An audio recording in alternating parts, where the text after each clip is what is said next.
Video बनवायच्या नादामध्ये मी अख्खा चहा साडून टाकला आणि मम्मीच्या शिव्या खाल्ल्या.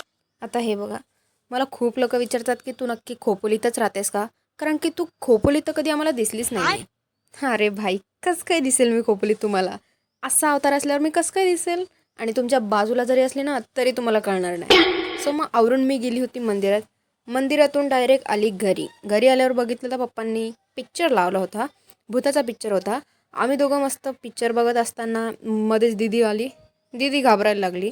मग तिची आम्ही टिंगल उडत बसलो होतो. नंतर मग संध्याकाळ झाली, म्हटलं दिवा लावावा.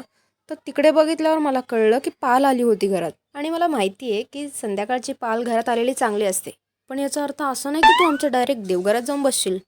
मग तिला कसं बसं काढलं बाहेर. संध्याकाळी एवढा छान व्ह्यू झालेला, म्हणलं एक कप चहा तर प्यावाच लागेल. म्हणून मग मी त्याचीच तयारी करत होती.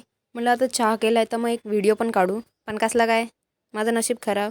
म्हणलं प्रयत्नार्थी परमेश्वर, असं म्हणून मी दुसरा कप घेतला आणि त्याच्यात चहा उतरायला लागली.